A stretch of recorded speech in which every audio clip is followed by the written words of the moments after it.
Hello, my name is Duncan and welcome to Bath Books. Snorting will be my show as normal. Aren't you, girlie? You snorting away? Oh, she's grabbing a fox for you. Oh, you got a fox? I don't know if she's going to give it to me. She's going to give me the fox. You going to give me the fox? Oh, no. No, not going to give me the fox.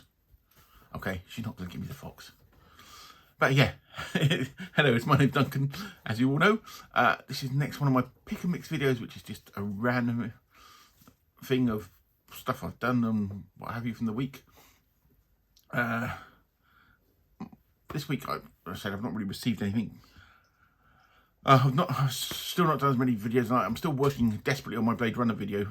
Blade Runner Do Androids Dream Electric Sheep. It's taken me longer. I'm hoping to have that out the back of February, but because of the amount of work I've seemed to have involved in that, I sort of pulled back on the other videos I'm doing. I did this week do a little experiment with a YouTube short, which was about some Dying Earth books, which seems to have got a lot of views, but I'm just experimenting with them. But I'm just trying to work out whether the amount of editing, I was trying to do it as a quick one, but the amount of editing involved in that YouTube short was ridiculous. So I'm trying to work out whether it was really worth doing it or not, but I might do some other ones like that. But yeah, I've said, reading-wise this week, I've not done huge amounts. We've had a lot on. As you may know, I'm the full-time carer for my wife, and then we've had occupational therapists around this week and lots of weird things. What I will say, good news, it's not raining. Looking out there, it's actually quite sunny today. But I expect it to rain again today because we've not had a 24-hour period since Christmas that it's not rained. And I said, my garden is like the mud bath of the Battle of the Somme. Anyway, let's go on to reading. I said I'm reading a bit slow. I finished this week. I did finish I read it in a day, basically, which was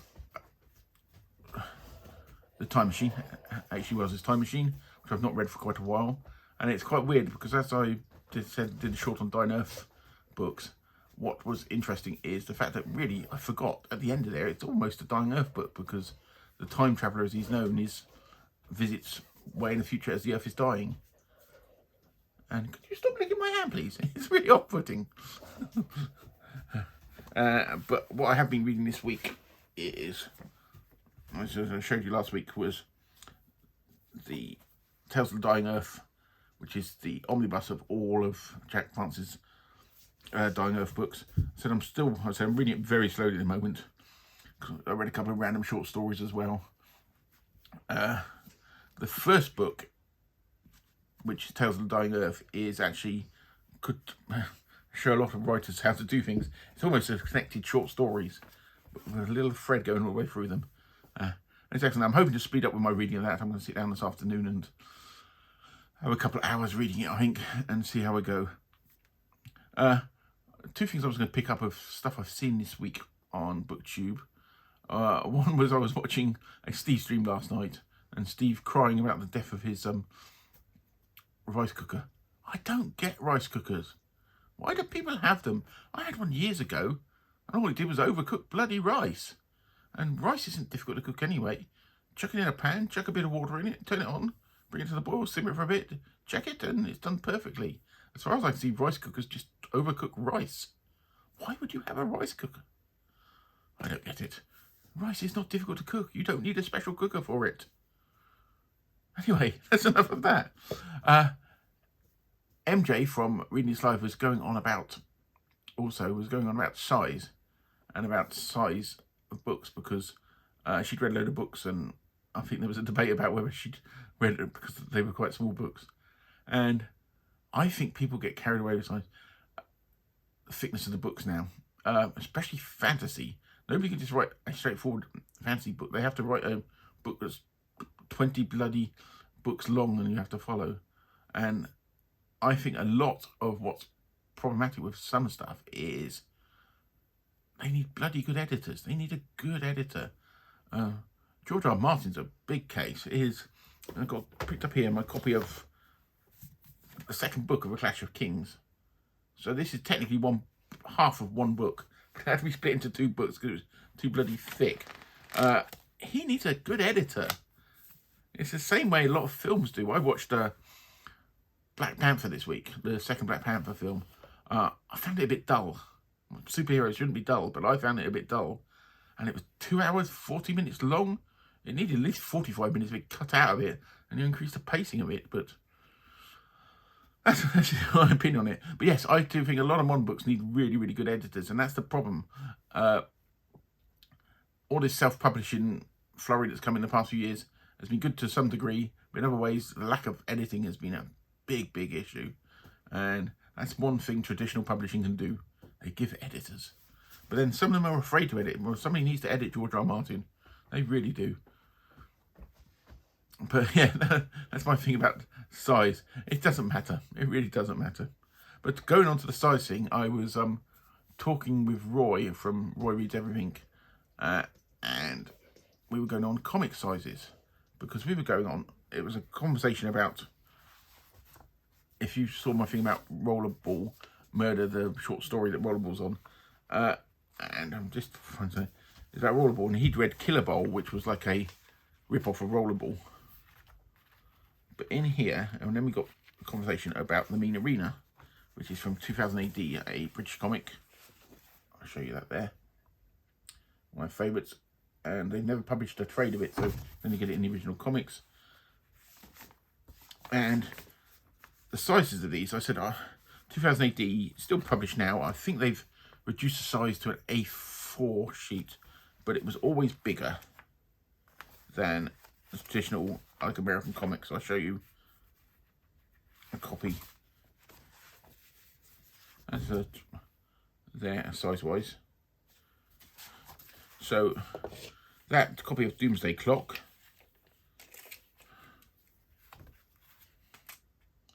is 17 centimetres, which is just under about 6.5 inches for people who haven't gone metric yet. I'm looking at you, America. Why have you not gone metric? By 10 inches, which is 26 centimetres. Why have you not gone metric? Everybody else uses it. And the 2000 AD here is 28 centimetres, which is 11 inches, by 23, which is 9. So 11 by 9. A4 is 297 millimetres. So it's just short by about 3 centimetres of A4, top to bottom, by 210, and it's slightly bigger width-wise than A4. So it's a really weird size. But what's interesting is at the same period of time of 2000 AD, we have the original Star Wars comic. And the original Star Wars comic is another size again. As you see the width there. So that is 11 inches high and is actually 205. So I think they were going for A4. But they sort of missed it a bit. But I will show you this Star Wars comic, actually. This original Star Wars comic. Just for... Not only do we have the wonderful Star-Lord, the original Star-Lord, before we ended up in Guardians of the Galaxy, which was a publication of some of his original stories, which I need to get because I haven't got all of them. What we do have is Jackson in here, I think. This issue.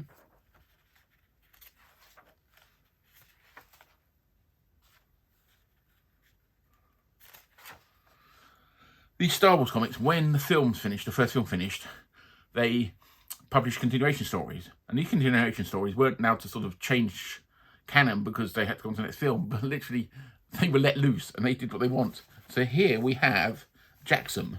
And Jackson, who is, at one point, Lucasfilm were trying to forget about, is a 6-foot-tall bunny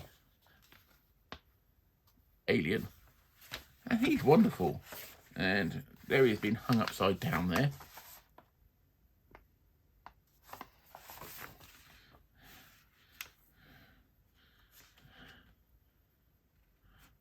And then you have him at the top there in the top panel there.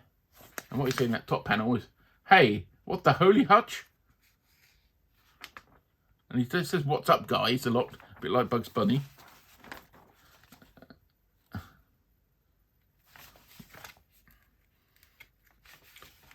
But yeah, these are the Star Wars stories there.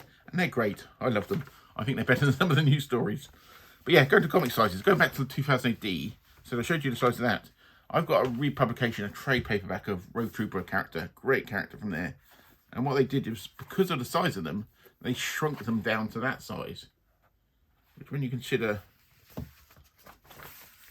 the size of the pages there, they've really sort of done Rogue Trooper a bit of disservice there. But talking about weird comic sizes, we have also one of my weird discussions with Roy from Roy Reads Everything was he was going on about they better not change the size of Commando magazine, which is a small format. But at the same time, from DC Thompson was a thing called Star Blazer, and I said that is size-wise. I will go 14 centimeters by 17. So in silly inches, it's 7 by 5.5. So you have the sort of, let's put all these sizes together.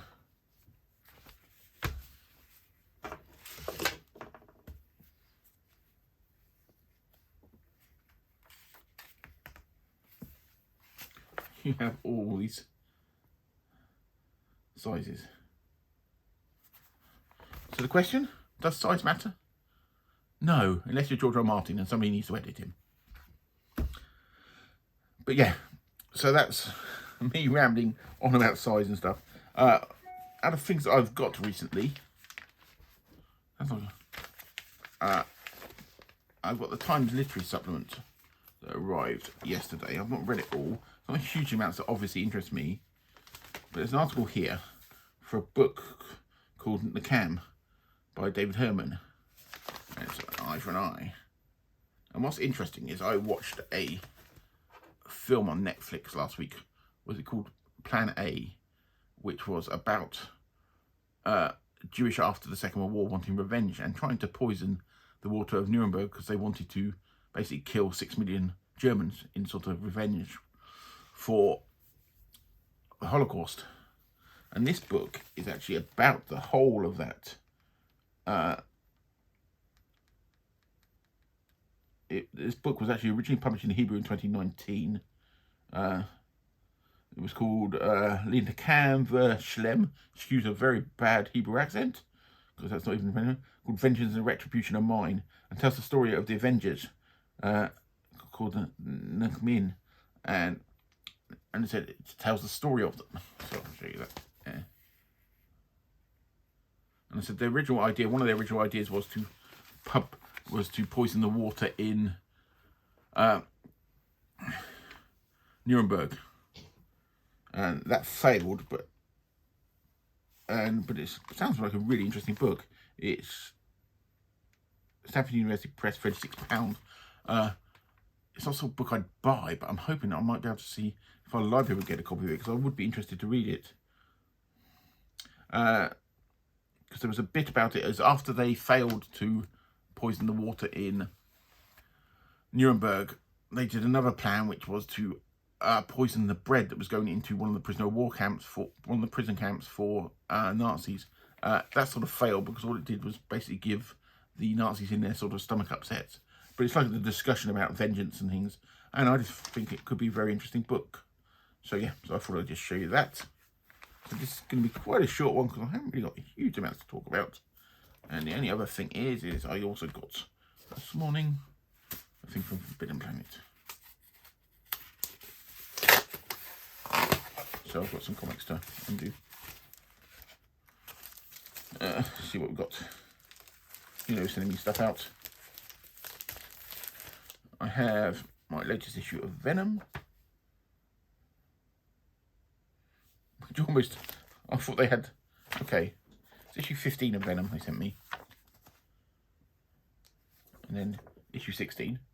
And I thought they were the same covers. They're very close.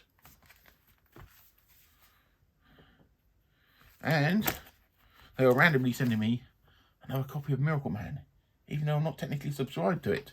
And I'm not, don't seem to be paying for it. So I've got issue 3 and 4. I might have to just pick up 1 and 2 now. As I said, I did some research into it, and he's not, doesn't leave me a character I'd like, but it's written by Gaiman, and it's followed on from an Alan Moore story, so maybe I need to get them. I must admit, I do like the cover of that Miracle Man.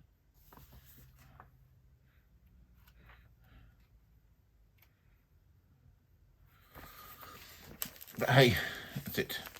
So yeah, that's about it really. I haven't got huge amounts to talk about. I said I'm hoping to get back to doing some more videos about other books and things. I said I'm still desperately working on my Blade Runner one. Hopefully when I get onto, I said it's all part of my Philip K. Dick on film project. When I get onto things like Total Recall and stuff like that, it's a lot easier because I'm working off of books and stories that haven't had so much written about them. As I said, I'm doing so much reading of non-fiction around them. I've got books on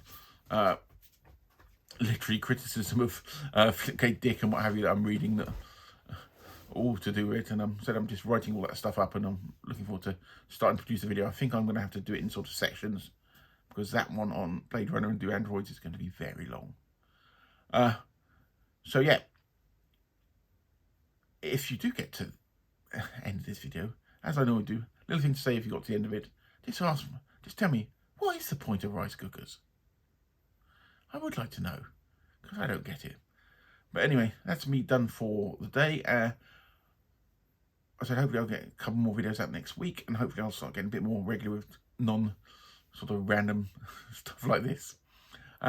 Anyway, I will speak to you very soon, and thanks very much.